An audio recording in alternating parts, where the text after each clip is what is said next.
దేవుడు వాగ్దానం చేశాడు, కానీ వాగ్దానం నెరవేర్చబడలేదు. ఆయన వాగ్దానం చేసి 5 సంవత్సరాలు అయిపోయింది, 10 సంవత్సరాలు అయిపోతుంది, కానీ ఇంకా వాగ్దానం నెరవేరబడలేదు. పైగా వాగ్దానం చేసిన దానికి రివర్స్లో జరుగుతుందా, ఆపోజిట్గా జరుగుతుందా? నేను కూడా అదే సిచ్యువేషన్లో ఉన్నప్పుడు నేను దేవుని అడిగాను.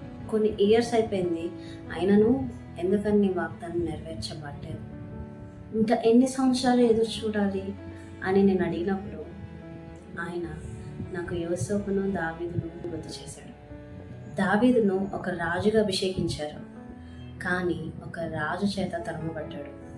యోసేపుకి వచ్చిన విజన్ వేరు, తనకు వచ్చిన ఆ యొక్క వాగ్దానం వేరు, కానీ తను ఫేస్ చేసిన సిచ్యువేషన్స్ క్వైట్ ఆపోజిట్, చాలా ఆపోజిట్గా ఉంది.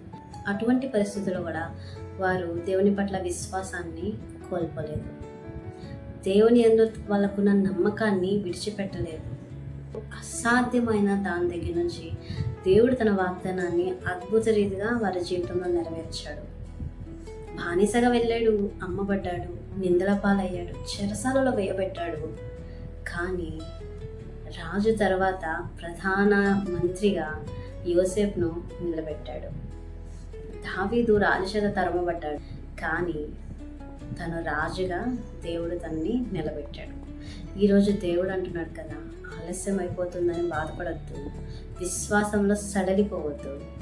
నేను మాట ఇచ్చిన వాడను, నమ్మదగిన వాడను, ఖచ్చితంగా నీ జీవితంలో కార్యాన్ని జరిగిస్తాను. మనకు అనిపించవచ్చు లేట్ అయిపోతుంది, మనకు అనిపించవచ్చు ఈ లోకపరంగా ఆలస్యం అయిపోతుంది, ఇంకా జరగదు అని. కానీ దేవుడు అంటున్నాడు కదా, at the right time the lord will make it happen. సరైన సమయంలో ఆయన కార్యం జరిగిస్తాడు, అది అద్భుత రీతిగా జరిగిస్తాడు. ఆయన టైం ద పర్ఫెక్ట్ అండి, ఆయన టైం కరెక్ట్. ఆ టైం కోసం మనం అందరం ఎదురు చూద్దాం, విశ్వాసంలో నిలకడగా. God bless you.